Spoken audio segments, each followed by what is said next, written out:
Bueno, pues, ¿qué creen? Que tenemos un consejazo que está entrando con todo Tomaso y yo le pregunté, bueno, no, o sea, yo le dije, fíjate que yo me tomo mi malteada, hoy me tomé mi malteada con aguacate.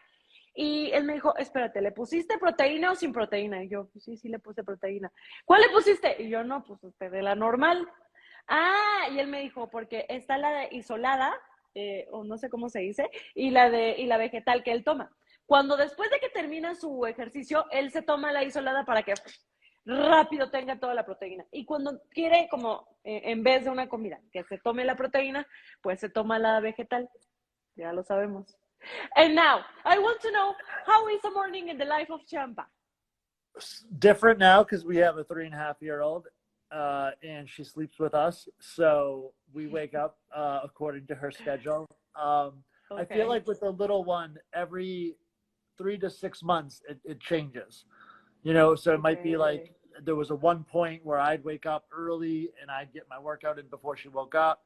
Now she likes us to be a part of her routine. She wants to know where I am right away. So I wait with her in bed. We get breakfast made. We have breakfast all together. If she has school, we take her to school and then I go work out. If she has no school, it's usually her and mommy have some time when I exercise. But my routine is the same every day. It's take care of little one, take the dog for a walk. That's my warm up. And then I have a gym at my house. So I work out at my house.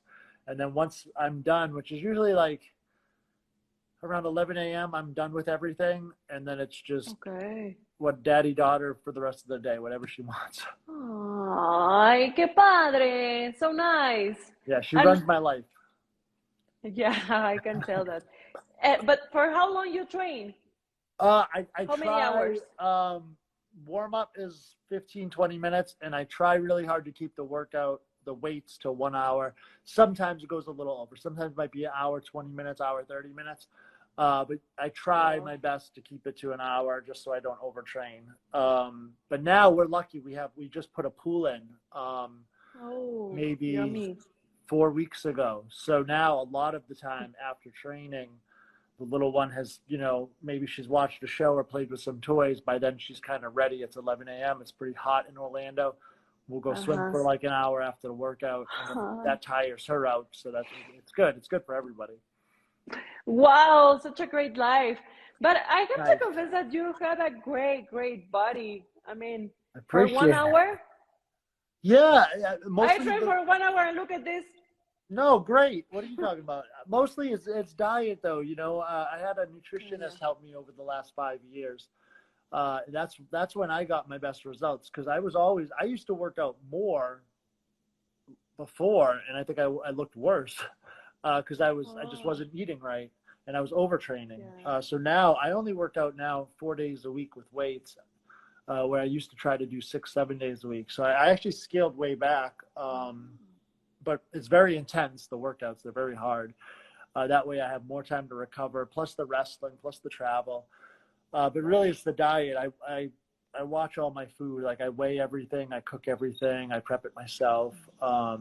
So that's what made the big difference for me is I don't eat any crappy food. Maybe one meal every week or two. But everything else is pretty much made at home, and I measure everything, weigh everything. So that's what did it for me. The nutritionist is really what changed everything for me. Okay, wow, a lot of information. Thank you for that, your advices.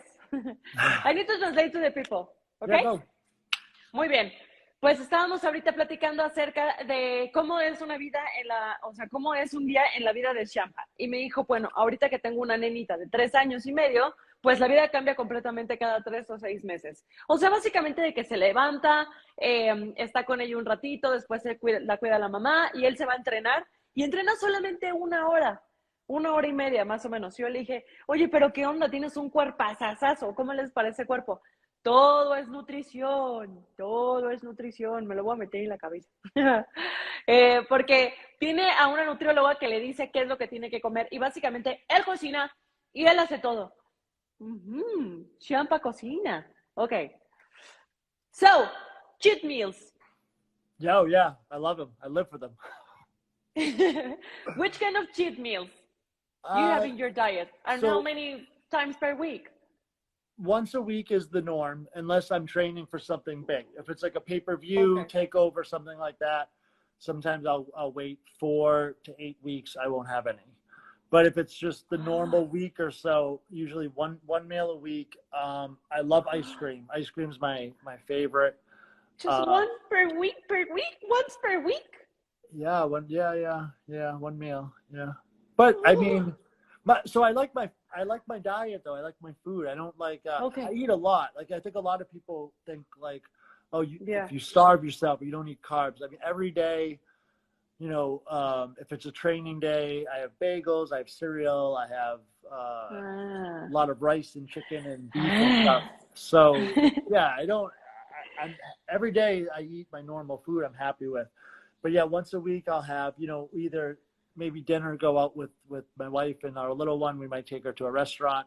If we don't do that, it could just be making food on the grill, you know, making burgers on the grill and not weighing it, not worrying about that, having, you know, French fries and normal stuff with it. But it's really desserts. That's what I crave the most. I crave ice creams or cookies or cakes, donut. There's a good donut place over here. So I'll do that once a week, and that usually keeps me satisfied. Okay. And you, for example, you have to eat at your times, right? I mean, like the same time every day? I'm not super strict about it. As long as I get the food in throughout the day, just because it's once you have children, it's harder because whatever she wants to do. If she wants to go to because we live in Orlando, so if she wants to go to the parks like Disney or something, I might wait 5-6 hours at a time between meals. But I don't really stress over that. Like I used to worry more, but I noticed it doesn't matter as long as between waking up and going to bed, I get everything in. It all kind of evens out. It's the same. So I don't worry too much about that. I usually have 5 meals a day, sometimes 6. 5.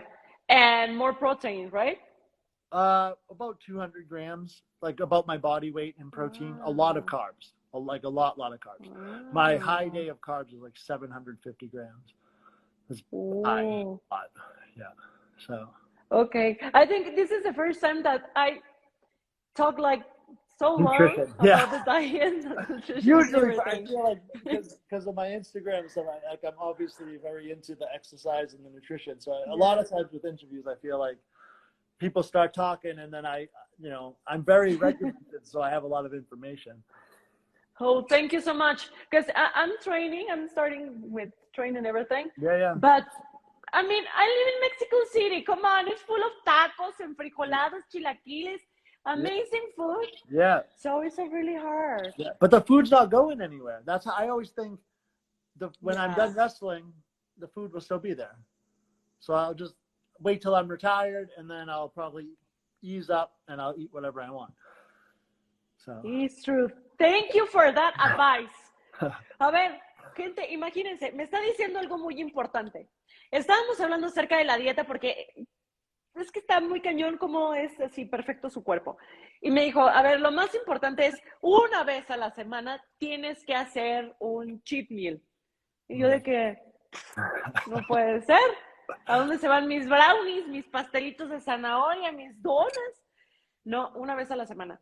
Todo lo demás es que tienes que comer al menos 5 veces al día proteína, pero lo más importante son los carbohidratos. Recordemos que él es una superestrella de alto rendimiento, o sea, todo el tiempo está haciendo mucho ejercicio. Y me dijo, bueno, a veces, tengo una vida que hacer. Mi hija luego le gusta ir a Disney, que los parques de diversiones, y yo, por ejemplo, no puedo comer las 3 veces cada 3 horas como me gusta. Entonces, hay que hacerse la idea, pero sí es muy importante saber que uno tiene que comer regularmente. Y el secreto es ese que me dijo que está increíble. Porque yo le decía, es que ¿cómo le haces? O sea, a mí me encantan los tacos y las... Y me dijo, la comida siempre estará ahí. Ahora sí, Tomaso, this is kind of, now you're like this, me like, yeah, the food will be there, don't worry. Very relaxed usually here. Very chill. Exactly. Yeah. So, Ciampa, it seems to me that one of your many virtues is that you know the industry very well because your experience transcends over the years. So, I would like to know, how do you start in this business? So where I grew up in Boston, Killer Kowalski School was about maybe a half hour from my house. And I started visiting his school when I was in high school. I would just go and watch classes because I wasn't allowed to start until after high school. And then after high school, his facility moved further from my house. But fortunately for me, the gym that I was a personal trainer at, one of the wrestlers was working out there, and I got to know him pretty well. And he told me to come down to the new school, and I was probably around 17, I think, when I started. And I just never stopped. The rule my parents had was I had to finish high school and I had to get my own car. So my first car was like a $500 beat up purple van, like real old van, like terrible, rusty, but just good enough to get me to the facility and back. And then the second I got the car, I just went, and that was my graduation present. Was I paid tuition for the wrestling school, and I started with Killers, and then from there it just snowballed. I ended up traveling kind of all over the country with it. Okay. And what was the thing that keeps you there inside of the wrestling? What was the magic or something? So I'll be honest, in the beginning when I started, I think only like a few months in, I had to go get knee surgery from a football injury that I had in high school. I didn't really know how bad it was. And then there was a day that came when I was rehabbing where I was driving to the facility and I couldn't remember what exit it was on the highway.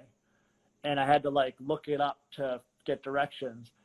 And it's real weird, but I just remember thinking like, I never want this to happen again. I want to come here so often that I never forget where it is and I'm never uncomfortable. Because I was really shy as a kid. So I was really uncomfortable going to the school, new people. All of them were older than me at the time. It's just like grown men and women, you know, and I was just really shy and uncomfortable.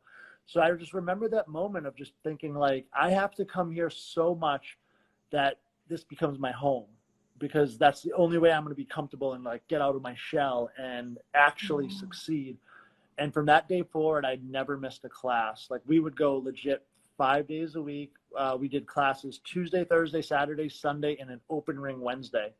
And me and two other guys, Ivar actually from the Viking Raiders. Okay, yeah. He was one of my first trainers.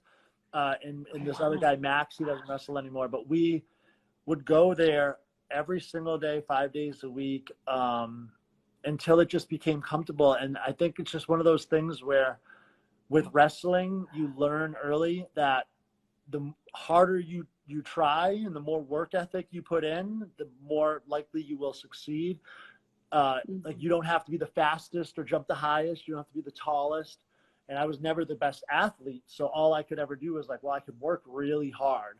And that was always my mindset. I think I just learned really early, like if you just work really, really hard, you're probably going to do well. And I had a good group of guys with me, and that's what we did. We just put a lot of work in, and pretty much everyone in that group succeeded because Max got signed by WWE, Ivar's now with the Viking Raiders, and Brian Malonis became a really big staple of Ring of Honor. So all four of us did really well for ourselves.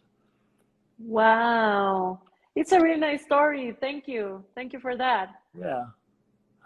It's kind of, you have to push yourself to go out of the comfort zone, right? Yeah, especially in wrestling, because like you're always, especially in WWE, I mean, you're playing larger than life characters, and it doesn't matter if that is exactly who you are at home. Like I think a lot of times people say, oh, just be yourself turned up. If I was myself turned up, I wouldn't be successful because I like my home time. Like I live in a bubble, you know, I don't do a lot of social media. Like I love being a dad. I love being a husband.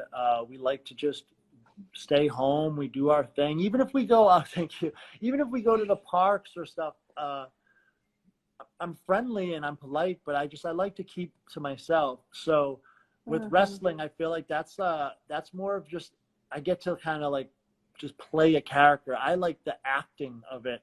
I don't feel like, oh, I'm Tommaso Whitney out here in front of you people. It's like, no, I'm Ciampa. Like he's his own person, and I can do things and say things as Ciampa that I wouldn't do as myself. And like, that's what I love about it. Cause it's like it's just a release. It's a really fun, like, I would love to try a movie one day, you know, just cause it's a really fun idea to me to like commit to a role and tell a story and just, you know, have people's emotions attached to it and then control how they feel, if they're happy or sad or clapping or angry. Like, I really enjoy the psychology of it all and just the storytelling of it all. And I think it's the first time here. I mean, this show, I think we have like 2 years and a half or something with the Mm-hmm. brunch.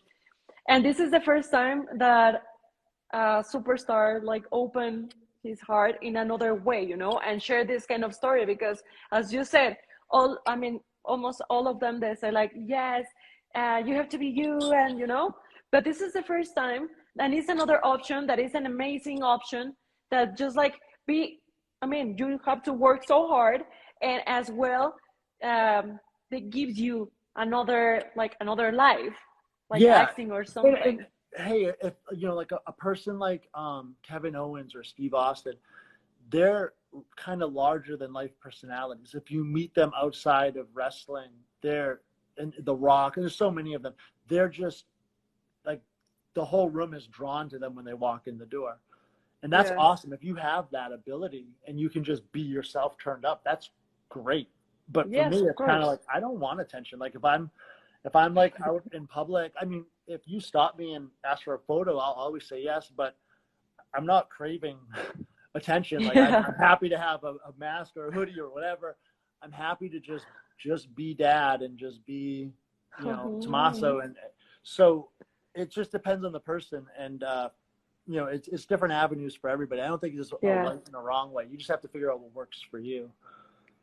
exactly. Wow. Gracias.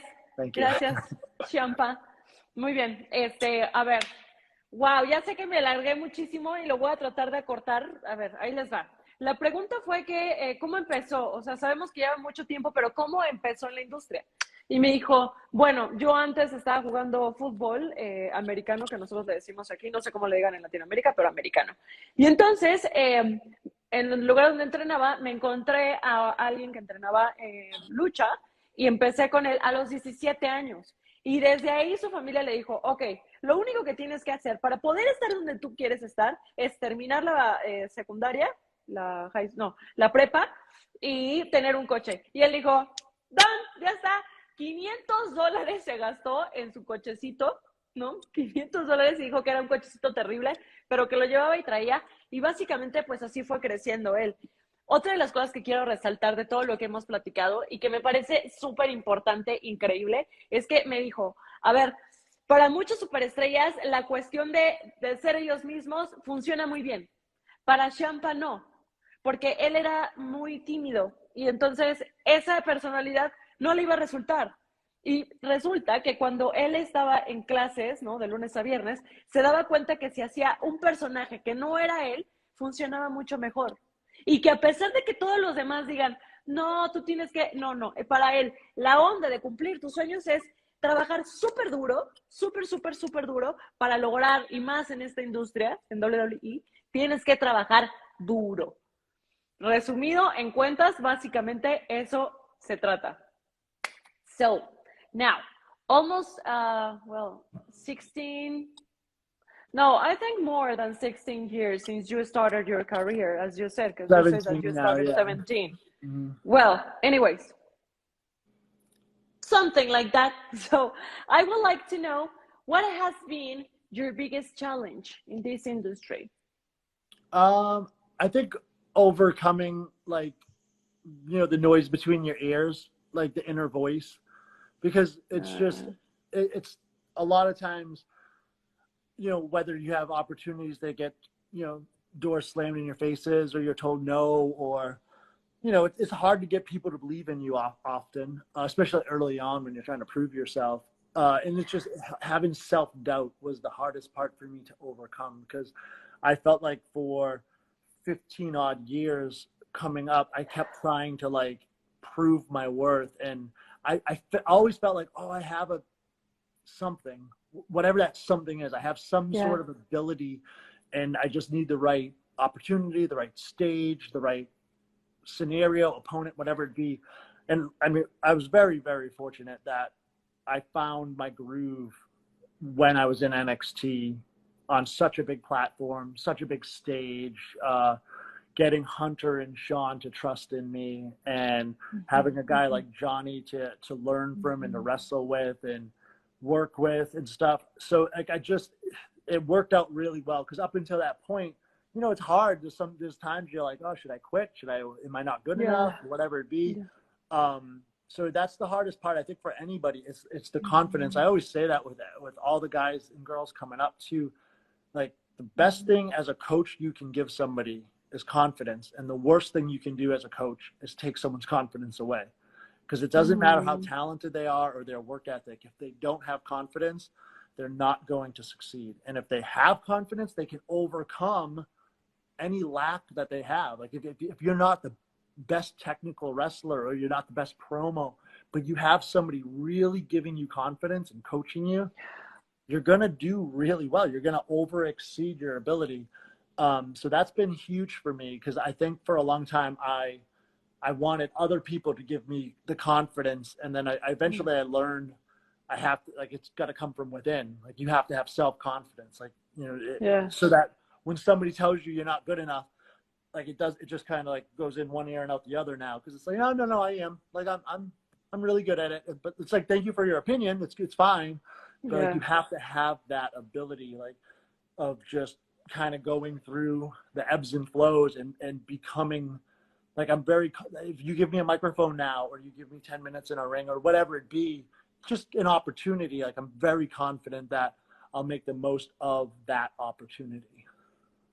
Yes, and actually, the things that you're saying, it reminds me when I was a kid, you know, because some superstars or some people, they have luck with their families or whatever, that they put all the confidence in them. But for example, people like me, or maybe like you, or a lot of people that they want to accomplish some goals, we need that, you know, but inside of us. So, because always you can hear like, no, you're not skinny, you're not pretty, you're not handsome, you're not stronger, or whatever.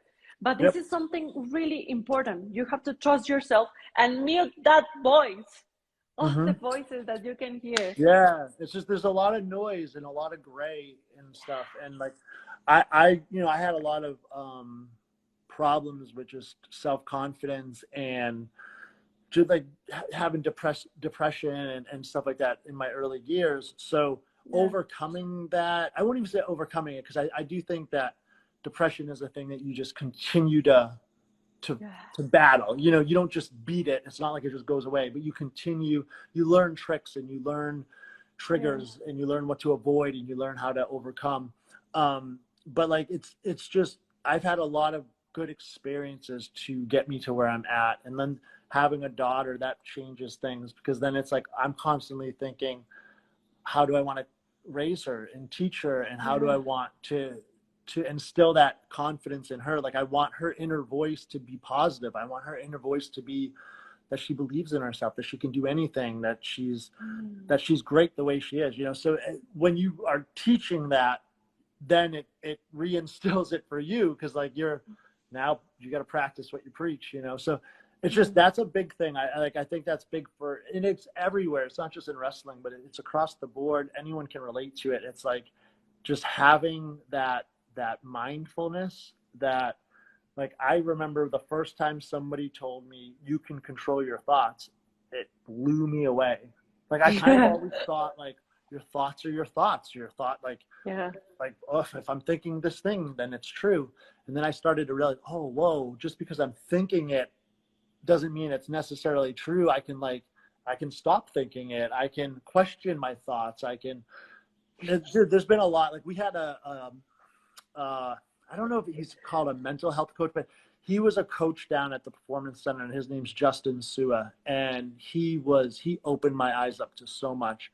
I still keep in touch with him today, and he has a podcast and stuff where he just gives quick tips.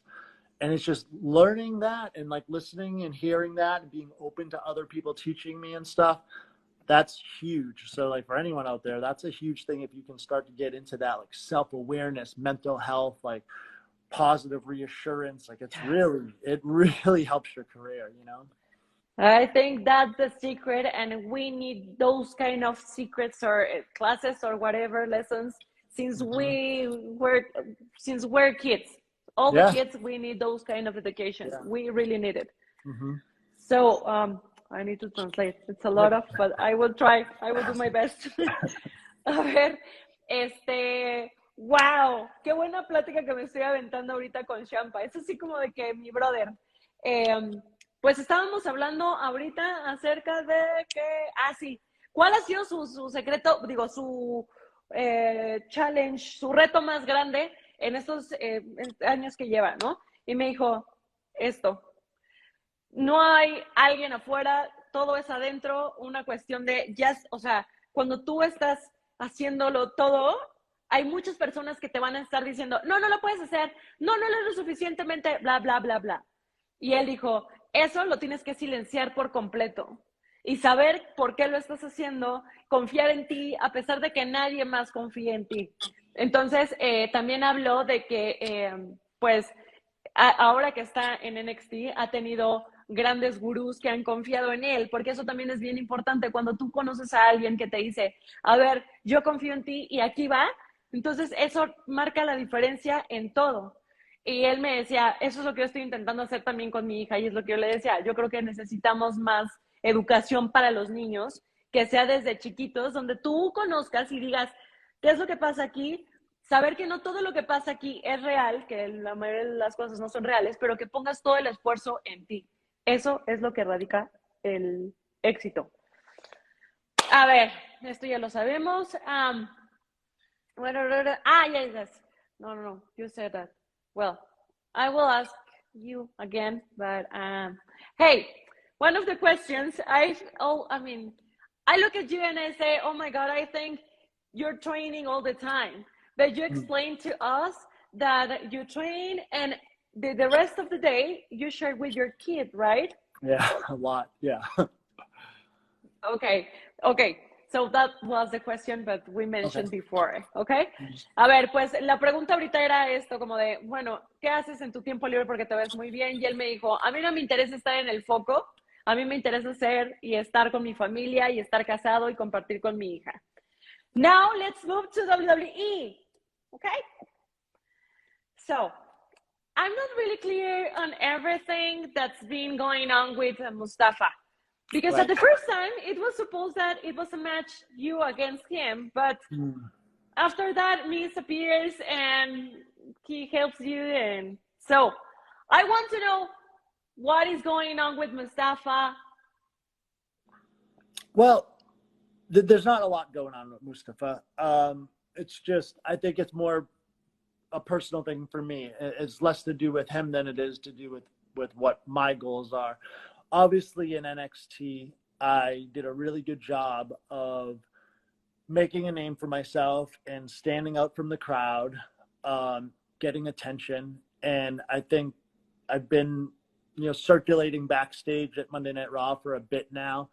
And it seems pretty obvious that you have to kind of step outside the box to get it, get opportunities, create opportunities for yourself. You have to make a name for yourself. You have to, you can't just fall in line. You kind of have to do your own thing. So right now it's just about trying to get some attention and make sure people recognize that, Ciampa's on Monday Night Raw now and I'm here and make an impact and see where it goes. So really it's just trying to find opportunities for myself, to create opportunities for myself. And Mustafa was just returning, kind of had a target on his back in his own way. He was very, very vocal. He talks a lot. He chats on social media a lot, does a lot of stuff that I don't really do.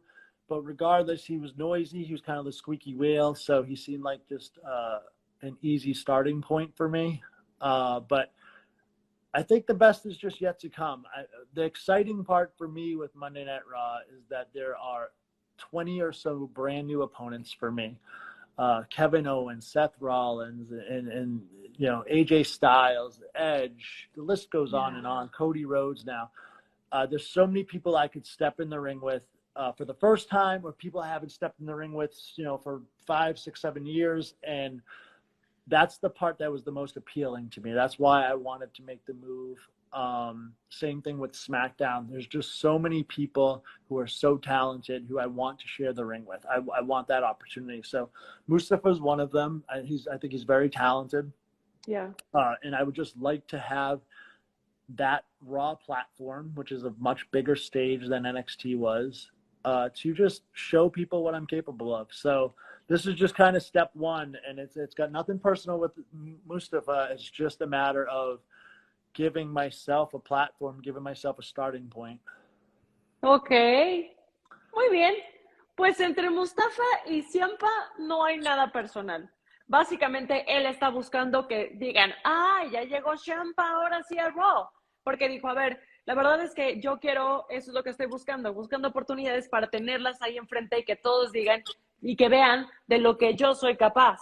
Por supuesto que hay un Seth Rollins, por supuesto que hay un AJ Styles, un Edge, Cody ahora, y me encantaría tenerlos a todos ahí enfrente de mí. Pero por algo tenía que empezar. Entonces yo empecé con Mustafa.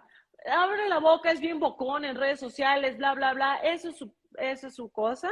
Iba a decir otra cosa. Pero yo aquí lo que estoy haciendo es buscarme oportunidades. ¿Ok? So, what about The Miz? What about The Miz? Yes, because I mean, he was your referee. Interesting. Yeah. I find him to be entertaining. He's a 2-time Grand Slam champion. He's the only 2-time Grand Slam champion. I remember as I was coming up, I remember the time that The Miz was kicked out of the locker room. I remember the time that he was, shunned upon, and people thought that he didn't belong. And he's overcome all of that, and he's become a megastar, larger than life sports entertainer. And I feel like there's elements to that I would love to take from, because I did the independents. I was fairly successful. I did NXT and I was very successful there. But WWE Monday Night Raw, that's a different stage. It's a different game. There's different elements to it. And I think Miz is one of the people who has had the most success. So there's an interesting element to him. I've shared the ring with him before. I've also been on Miz TV before. So there's something there. I don't know what that is, but whether it's friend or foe, I'm interested to find out what kind of chemistry we might have together. Wow. I love your vision and your mentality. Thank you. Thank you, Sensei Ciampa. The old man Ciampa. That's it. That's years in NXT as the veteran. That's what happens. Yeah. But your mentality is great. Thank you. El Miz, estábamos hablando acerca del Miz. ¿Qué pasa con el Miz? Me dice, es una mega superestrella, una mega estrella. Yo nunca había escuchado esa palabra. Ya estoy emocionada porque ya escuché una palabra nueva. Entonces, es una mega estrella que ha conseguido todo. O sea, es el único que ha sido 2 veces Grand Slam campeón Grand Slam. Y a pesar de que toda la gente cuando llegó era como que lo peluceaba y decía, no, o sea, no pertenece aquí. Él mismo ha logrado todo y él dijo, mira, de amigo, por supuesto, pero también me interesa mucho saber cómo es que ha llegado a lograr tanto. Eso está padrísimo. So, the Judgment Day is recruiting some members. Do you see that Edge post a picture of you on Twitter? I mean, what do you think about that? Yeah, I saw it. I don't know if he's fishing for likes, maybe, or attention. I don't partake in the what if game. I'm a bit more of a realist. I'm a bit more of a take on things that are real, that as they come, in the present moment. It's hard in any business, especially this business, though. Like, if you get too consumed with the past, which is behind you, you can't change it, you can't do anything about it. Or you get too consumed with the what ifs, the future, this might happen. You get worried, you get anxiety, you get stressed out. I feel like you're wasting your energy. Like, instead of doing that, I just deal with exactly what's going on today. You know, today I'm going to work out, I'm going to swim, I'm going to hang out with my kid, I'm going to, you know, we have a play date scheduled later. I'm going to do that. It's hard to waste my energy on what ifs or tomorrows. I like Edge. We get along. I've known him quite a bit more since neck surgery. We got to know each other. But you know, if the opportunity comes, it comes, and if it doesn't, that's okay too. I'm pretty good as a solo act, but I don't partake a lot in that social media game where you just are. I don't know. I'm not trying to put stuff out there just to get people talking. It's not really my thing. If it comes and it happens, I think it'll be a great moment. And if it doesn't happen, I think I'll be okay either way. Thank you for that, Sensei Ciampa. I understand that the present is the only moment. Yes, thank you. But it's true. It's not just in WWE. It's in life. I mean, if you want to avoid suffer or whatever, just be here in the moment, present. Así, gente. Tan. Yo le dije, ¿qué onda? ¿Viste el post que posteó algo Edge de ti, de Judgment Day? Me dijo, sí, pero yo estoy tratando de vivir aquí y ahora. Si me voy después y estoy pensando, me va a dar ansiedad. Si vivo en el pasado, me voy a poner triste y no va a servir de nada. A vivir en el momento. Ahorita tengo que hacer eso, estoy contigo, después me voy a ir con mi niña, that's it. Y si llega, qué bueno que llegue y ya lo viviré. Si no llega, pues ya no llegó y ya está. Chao. Muy bien. So, not only here you have a loyal fan, also the WWE Universe considers you as an NXT icon. What do you think? Yeah, I mean, it's an honor. NXT was my home for a long time. I still kind of consider it home, to be honest with you. That black and gold brand, specifically, the stuff that we were able to do and create, you know, it's going to hold a very special place in my heart forever. I feel like we got to write our own story there, and that's the coolest part to me. And Johnny and Undisputed Era and Finn, while he shared it with us. There's just so many of us, you know, Alistair and everybody. Yeah. It's just, as a wrestler, I think the coolest thing you can do is leave behind some sort of legacy and a story that you're proud of. And what we did as DIY, specifically with Revival and then the Cruiserweight Classic and splitting up in our feud, like, that's something I was very hands-on with. I got to give a lot of input to it. The creative process is very different in NXT. Yeah. Especially at that time, like, we were all creating together. I think without being an ECW, I think it had a very ECW feel. Like, we had an empire behind us, of course, but it felt like a grassroots project. Like, the people were like feeding us. That was our energy, and we were trying to outdo ourselves and have the best takeovers and the best shows. And it was cool because we got to take a brand. When I got there, we were just starting to do a couple takeovers. We weren't really doing live events on the road much.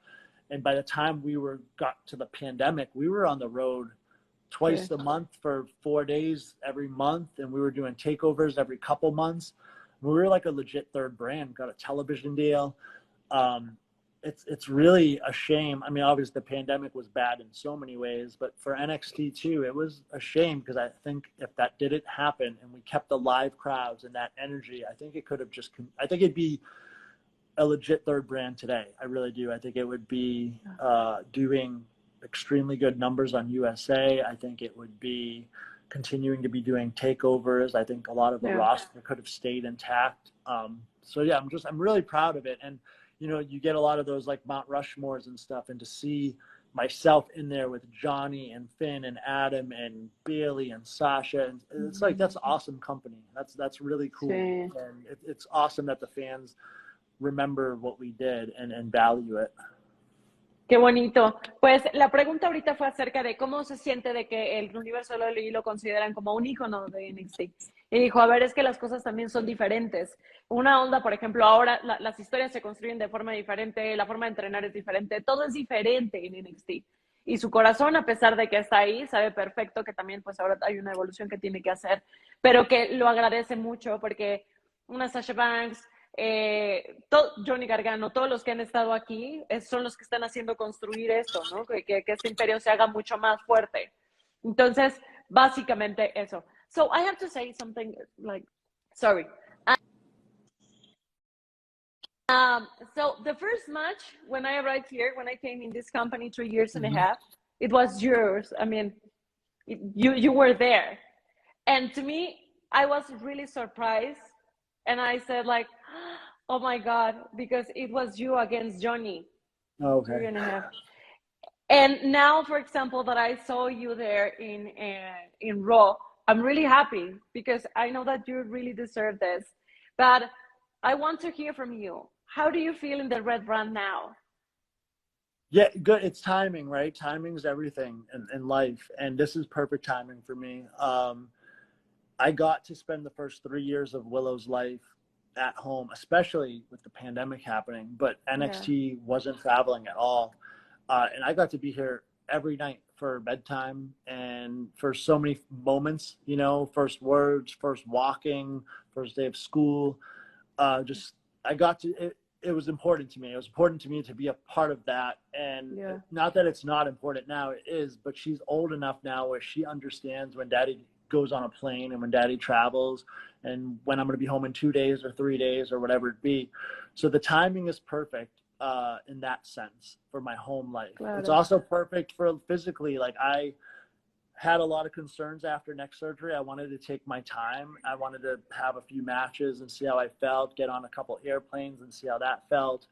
Knock on wood, the recovery has been better than I ever anticipated. So it seems logical now to start to increase the load a little bit and see how I can do with that in a smart way. So it was all timing the whole time for me, you know, like just making sure I was happy with what I did at NXT. I was happy with 2.0 and my role and being the first champion of 2.0 and then watching Braun Breaker develop. Like there's just so much stuff that all lined up. My career, my physical well-being, my home life. So this is a great time to take on Raw and prepared for it mentally, physically, spiritually. I'm just ready to do it. And I have a lot of good feelings about it. It's just a matter of opportunity. You know, I control what I control. So, and I also know to let alone the stuff I don't control. So if the opportunity comes, I'll be ready to hit a home run. And that's all I can do is just, I'm prepared. It's just going to come my way. Perfecto. Qué gran respuesta. Ahora que está en Raw, básicamente cerramos con esta cuestión de que dice, yo tengo que aprovechar mi oportunidad después de que de todo lo que he trabajado, ahorita las cosas se están acomodando, mi hija ya está un poquito más grande, ya entiende que papá se tiene que ir a trabajar, todo se está acomodando para que yo le dé con todo y candela. So this is the last question. I will tell you these words and you will tell me the story, okay? Okay. So, self-proclaimed greatest sports entertainer of all time. Yeah, I believe it. And at the time when I said it, I was in the hot feud with Johnny Wrestling, who I believe at that time, and I think the second he decides to step back in a ring, he'll prove it again, that he's one of the best in-ring wrestlers ever. I think he's a better in-ring wrestler than me. And the reason I came up with the greatest sports entertainer is because that's what I think I am. I think I transcend. I can take the wrestling in the ring, but I can do the promos and I can do the storytelling and the psychology. I think when you put it all together, and that's what the sports entertainer is, right? It's putting every element together, the look, the image, the gear. I think I'm the greatest sports entertainer of all time. I'm sure people will disagree, and that's cool. That's fine. But as the opportunities come and as I share the ring with all the superstars of today, I think we'll slowly find out that maybe I was right all along. Ok, a ver, pues la pregunta fue, bueno, no fue pregunta, yo le dije, ¿me puedes decir la historia detrás de que se autoproclamó el que entretiene, el mejor que entretiene, ¿cómo se dice entertainer? ¿Como entretenedor? No es entretenedor, el mejor que entretiene de todo el tiempo, algo así, ¿no? Y me dijo, porque eso soy, o sea, soy eso. Básicamente no hay más, a pesar de que estuve con Johnny Gargano, que Johnny Gargano me parece una de las superestrellas más talentosas. Sí, pero ¿qué creen? Que yo estuve reuniendo como todos los pedacitos y eso fue lo que logré. Logré autoproclamarme así. No me importa quién piensa que sí, quién piensa que no.